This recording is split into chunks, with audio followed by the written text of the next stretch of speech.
చరిత్రలో నిలిచిపోయే స్థాయిలో అంతర్జాతీయ నౌకా సమీక్ష నిర్వహిస్తున్నట్టు ముఖ్యమంత్రి చంద్రబాబు నాయుడు వెల్లడించారు. విశాఖ కలెక్టరేట్లో ఐఎఫ్ఆర్పై సమీక్ష చేపట్టిన ఆయన ఎలాంటి అపశృతులు లేకుండా కార్యక్రమం నిర్వహించాలని అధికారులకు దిశానిర్దేశం చేశారు. పటిష్టమైన భద్రతా ఏర్పాటు చేయాలని సూచించారు. ఐఎఫ్ఆర్ చూసేందుకు వచ్చే వారిని భద్రత పేరుతో ఇబ్బంది పెట్టవద్దని, పాస్లో జారీకి అవసరమైతే ఐరిస్ వేలిముద్రలు తీసుకోవాలని అన్నారు.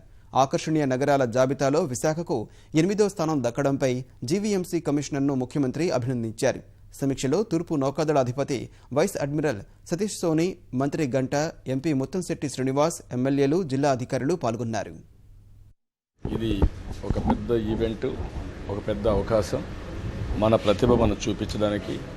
మళ్ళీ ఇలాంటి ఈవెంట్కి మనం ఆతిథ్యం ఇవ్వడానికి కూడా ఒక మంచి అవకాశం. అదే మాదిరిగా విశాఖపట్నంలో ఉండే ప్రజలందరికీ విజ్ఞప్తి చేస్తున్నా, ప్రతి ఒక్కరు కూడా మీరు కూడా ఒక పాజిటివ్గా ఆలోచిస్తూ దీన్ని జయప్రదం చేయాలి. ప్రతి ఒక్కరు కూడా సహకరిస్తే భవిష్యత్తులో ఇది ఒక టూరిజం హబ్గా తయారవుతుంది. పెద్ద ఎత్తున అభివృద్ధి కార్యక్రమాలు జరుగుతాయి.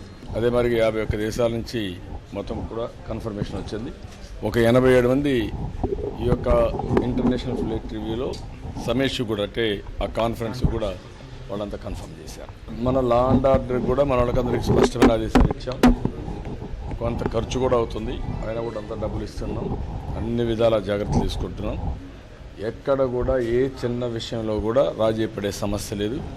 ఒక పక్క సెక్యూరిటీ కానీ ఇంకా చిన్న చిన్న పనులు ఈ 3-4 రోజులు చేయాల్సినవి ఫైన్ ట్యూనింగ్ చేసిన పనులు ఉన్నాయి. అవి కూడా ఆదేశాలు ఇచ్చాను, అవి కూడా చేస్తాను.